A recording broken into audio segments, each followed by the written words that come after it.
North Korea's supreme leader, beaming as he looks skyward.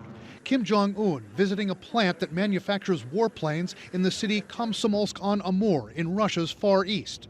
Kim got the red carpet treatment after arriving on his armored train. He climbed up for a look at the cockpit of a Russian fighter jet and was briefed by the pilot.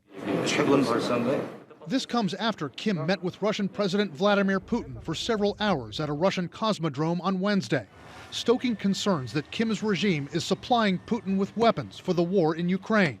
The Kremlin denies that, and Putin's spokesman says, quote, no agreements were signed during the Putin-Kim meeting.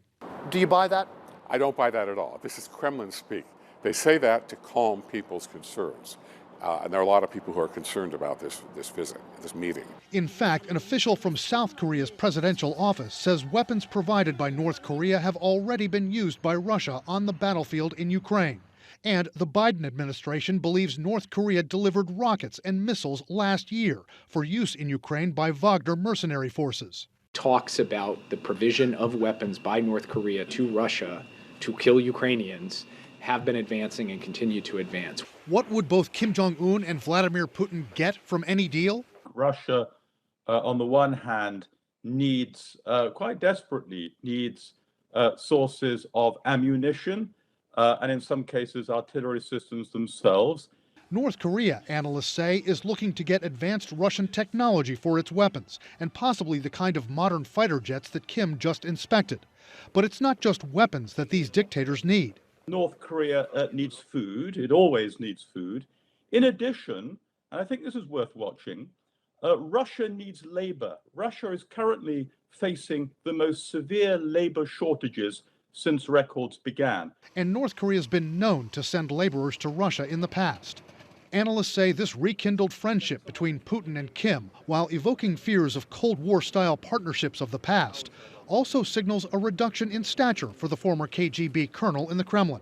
It wasn't that long ago that Vladimir Putin was attending summits with G20 leaders and doing photo ops with American, German, and Australian leaders. Now he's seen with outcast heads of state, like Kim and Belarusian President Alexander Lukashenko.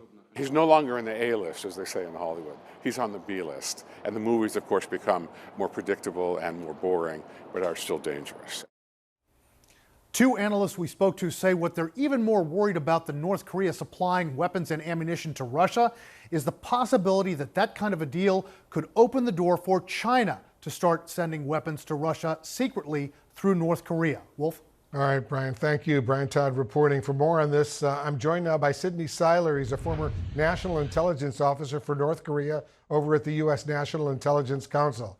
Sidney, thanks so much for joining us. The U.S. has warned Russia and North Korea about pursuing an arms deal. So how does the U.S. intelligence community monitor what Putin and Kim will actually get out of their very high stakes and very dramatic meetings? Will, thank you for the invitation. Well, as you've seen, the information that we've released until now in terms of our understanding of the initial negotiations for some of the arms that have already been provided, as well as the White House release a few weeks ago about the upcoming summit. There's efforts underway to follow these actions. I can't get any more details than that, but certainly too for both of these countries to maximize the political and diplomatic benefits of this interaction. There's going to have to be more of a public dimension to this going forward. Otherwise, this just ends up as a one-off, highly symbolic with some dark room missile deals, weapons deals that could have taken place in the background anyway. So it's almost a secondary importance at this point to kind of the strategic message that these two sides are trying to send.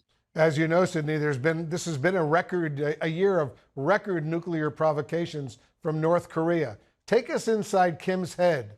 Do you think he'll walk away from this lavish trip to Russia even more emboldened? Well, that is absolutely the biggest concern that I think we have to face here, whether it's merely because Russia provides some technologies maybe to service some aging Soviet era fighter aircraft, or to provide some type of assistance to help Kim have a successful satellite launch. Whatever Russia does for North Korea can actually further embolden both Kim in terms of the capabilities that he will now have, as well as the behavior that he might maybe seek to emulate in terms of Vladimir Putin using military force to achieve strategic objectives, willing to run against the international community, ignore international norms and standards. And that type of behavior, if Kim believes he now has a flashing yellow light, that could be potentially destabilizing and dangerous on the peninsula. Certainly could be. If North Korea were to provide weapons to Russia for its war in Ukraine, do you think that could pave the way for China to covertly do the same thing? I don't know that China's calculation would necessarily be impacted so much by this deal. I think China's got its own calculation in terms of what it's willing to do, how far it's willing to associate itself with Vladimir Putin's actions, how much assistance China is willing to give to Russia. There's a reputational risk for China should it appear too closely aligned with Russia's efforts in Ukraine. And I don't know that a North Korea support for Vladimir Putin is going to convince China one way or the other.